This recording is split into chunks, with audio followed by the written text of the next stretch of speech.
Now available in paperback and e-readers. Isis, Bride of Dracula. The Goddess Next Door and John Haynes team up to take on the Dark Vampire in this action-packed Isis series adventure. Get Isis, Bride of Dracula in paperback and e-readers at online booksellers today. I was watching a video by Diversity in Comics last week, and I was shocked to hear how young the editors at Marvel Comics are. However, once I heard how young the editors at Marvel Comics are, I began to gain some perspective on why the comic books are so terrible at Marvel these days. And the reason why the comics at Marvel are so terrible these days is because the editors and assistant editors who work at Marvel are 22 years old and maybe 23, 24 years old. And when you have a person that young working in a position of power, such as an editor or an assistant editor position, you're not going to get them producing quality products. And one of the big problems as it relates to Marvel Comics is that they don't see comic books as a craft. And in order for someone to become a master of their craft, they have to have a starting point.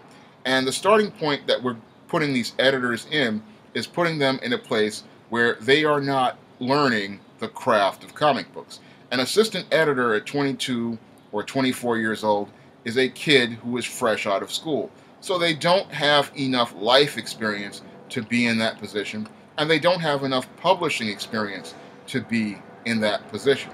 That person is not seasoned enough to understand how to make a medium like comic books work, nor do they understand the model for the stories, nor do they understand the craft for the stories.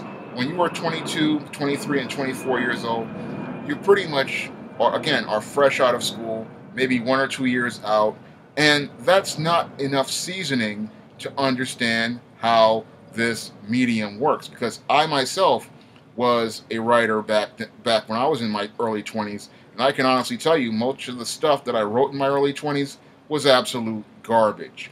And I look at what Marvel is producing right now, and that pretty much fits the mold of what I was writing in my early 20s. Because when you're in your early 20s, you're very idealistic, and you think every story pretty much revolves around what you want. And when you get older and you start understanding the craft of publishing and the craft of writing, that's when you start understanding that you have to write for the audience, and you have to write for what the audience wants. And when it comes down to a commercial product like comic books, you have to write what the customer wants and what is pretty much the model for that character. And this is something a lot of these editors at Marvel just don't understand. This is why the company is pretty much bending towards this SJW narrative, because a lot of the editors there are writing stories about what they want in comics, and a lot of the writers are writing stories about what they want in comics. And that's why the comics are so terrible, because there is nobody there leading Marvel Comics and getting people focused on what the mission of what Marvel Comics is, because the mission of Marvel Comics is not on the pages of Marvel Comics. Today, when it comes down to Marvel Comics, most Marvel Comics are all about what somebody like a Nick Spencer wants to push in those books. It's not about what these characters stand for, what this character's mission is, or how this character has behaved in the past. Now, a good editor, like a Jim Shooter or a Tom DeFalco, they pretty much made sure that the characters remained on point and that the stories remained on point. And most importantly, they made sure that the characters remained consistent from writer to writer and artist to artist. Writers and artists were allowed to tell stories in this commercial medium, but they weren't allowed to pretty much push their agendas and push their narratives on these characters. They had to stay on point. And the big problem at Marvel right now is that there aren't enough older people there to mentor these younger people on the craft of comic books, because when it comes down to Marvel these days, they're looking to save money by hiring young people and thinking that they're going to save a bunch of money by hiring young talent, not understanding that, again, comic books are a craft.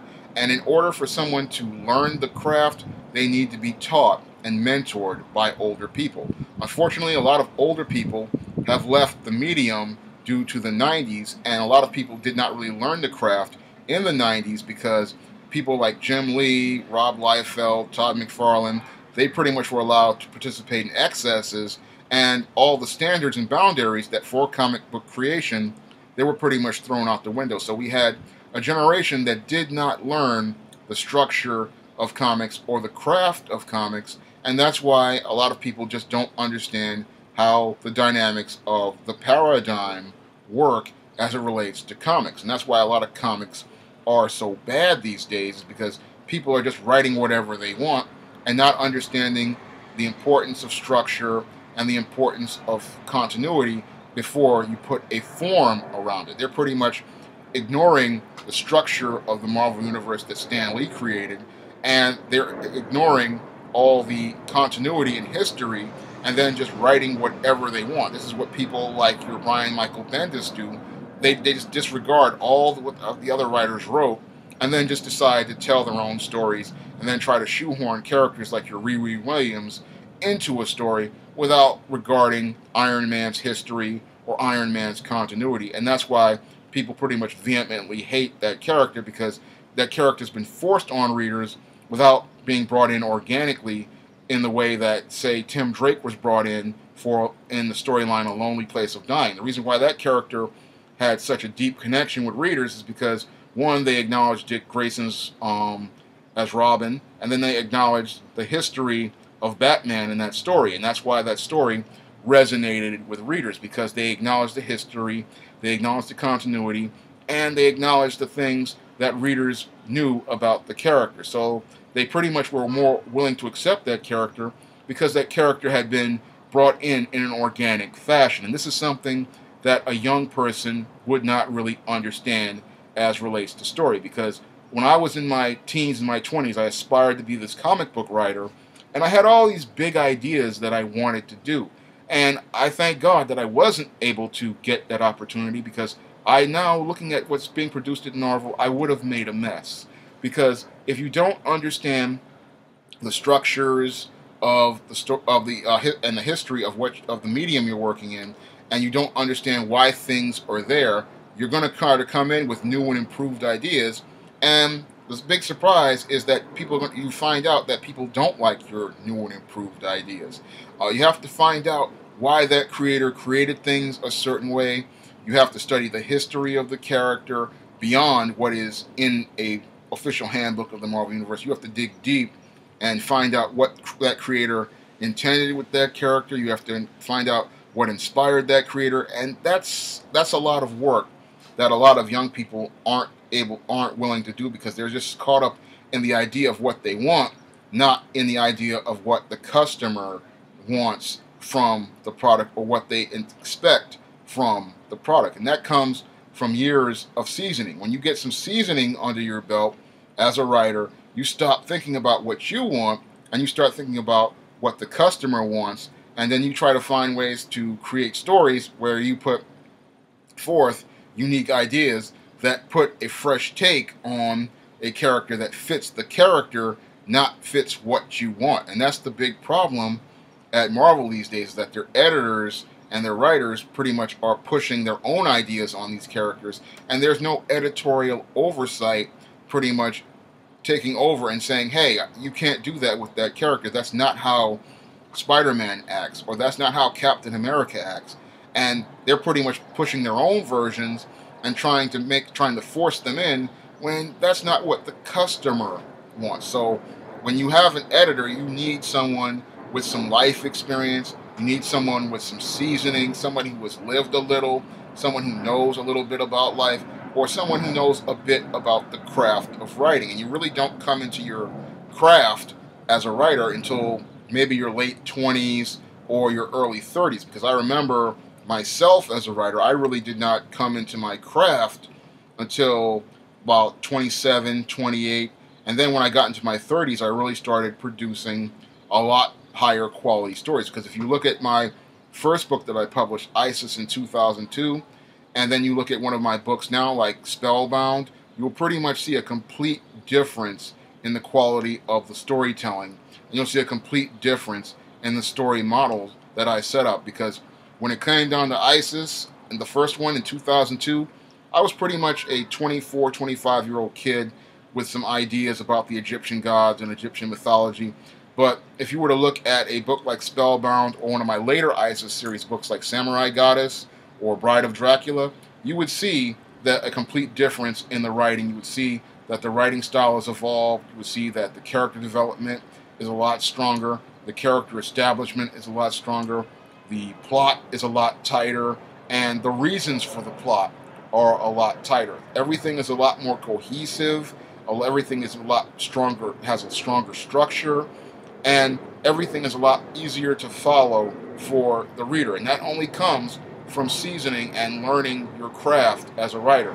And when I look at the products being produced at Marvel these days, I can clearly see that there is no one there in the editorial department really teaching craft to these young people. And what happens is that you need that older person to teach people the craft of writing, the craft of story, and the craft of art, because the only way you're going to get better is if there is a seasoned person there mentoring you on how things work and how things work within a medium. And one of the things that I learned from really was I had to learn reading on my own. I had to learn reading books like Robert McKee's story, Sid Field's screenplay, and many of the other writing blogs and websites from seasoned professional screenwriters, and that really helped me hone my craft as a writer. But I see a lot of these kids that are at Marvel right now, and they pretty much show me that they're not getting the seasoning that they used to get. Now, back in the day,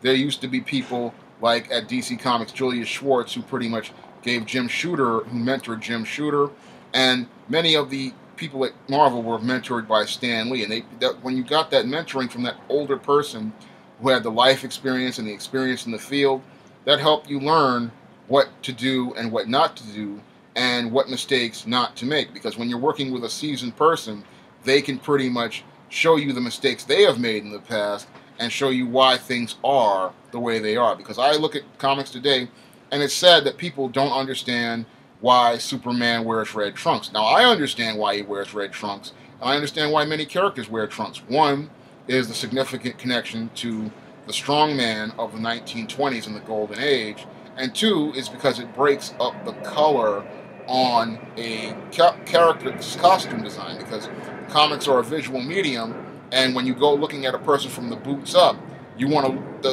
lines to draw you up to the face. So the guy is wearing the red trunks or the black trunks to draw you up to the face of the character, because as you look from the boots to the trunks to the emblem, that draws you to the character's face. And this is something a lot of people don't understand, because they don't understand color, they don't understand form, they don't understand lines, and they don't understand how lines work towards drawing you towards someone's face. It's the same thing as why a guy wears a red tie with a white shirt and a blue suit. The tie is meant to draw you up to the person's face, because as you look at their shoes and then draw your eyes upward, you're going to look at that red tie, and that red tie is going to draw you directly to that person's face. So there's a reason why there are things there, and you have to learn the reasons why those things are there before you start working on a book. And this is what Marvel used to do with guys like Dwayne McDuffie and many others back in the day. They used to have them working internships and learning skills. They just didn't put them in an editorial position at 22 years old. And that's why they were able to learn craft and master craft and take their skills to the next level. But I look at this and I say to myself, you know, at 22 years old, you really don't know much about anything. I remember being 22 years old, having big ideas, and thinking my ideas were so great, but it's not until you put them on a page and then share them with others that you find out how terrible they are. And sadly, when it comes down to Marvel these days, people are finding out how terrible they are in the publications of their comics, because there's nobody there in the senior management to say, look, you cannot put a 22-year-old as an assistant editor or an editor on a comic. We really need somebody there who's a bit older. We need somebody who's there who's going to look out for the characters, someone who's going to look out for the brand, and someone who's going to check creator excesses so that people aren't pushing their narrative and their agenda on a commercial character like Captain America, who has a mission and a standard and a voice that's all their own. The whole point of superheroes is that they are commercial characters, they are commercial product, and they have to pretty much have a certain sound and a certain thing that fits their story paradigm, and that's something that a 22-year-old just would not understand because they don't have enough life experience and they don't have an editor there to teach them what the mission of that character is. And when I saw that, I said to myself, you know, a 22-year-old, again, that's just too young to be in any sort of editorial position. I can see them being in a small assistant position where they're pretty much learning under someone, where they're doing things like proofreading and research, but I don't want to see them in an editor position because they just don't have enough experience to understand the craft of storytelling. I myself, as a publisher, I had to learn, you know, the craft on my own, and it was a very hard process, and I made a lot of mistakes on that road. I mean, and I've come a long way from 2002 to 2017, but I had to learn a lot of hard lessons in between different books, and I had to learn how stories worked before I started really getting serious about publishing. And I took about 3-4 years to learn, you know, before I really went out here and started publishing in 2009 with the SJS Direct imprint. And if I hadn't learned, you know, the books would have been just as terrible as the ones being produced in Marvel, and they would have been as idealistic as the ISIS from 2002. But as you get older, you start learning things, and as you get older, you can learn things that you can teach to someone else. And what Marvel really needs right now is a seasoned person in their editorial department to pretty much teach these young people the craft of comics and the craft of comic storytelling. And I believe if you had that type of person, you would have products that pretty much would be appealing to readers of all ages. If you like what you see on this channel, you can donate to my Patreon by clicking the link in the description box. And if you want to try out the ISIS series or the E-Steam series or the Temptation of John Haynes, you may do so by clicking the link to Amazon on the description box, and it will take you to where all my titles are. That's all I have to say for this video. You can comment, rate, and subscribe.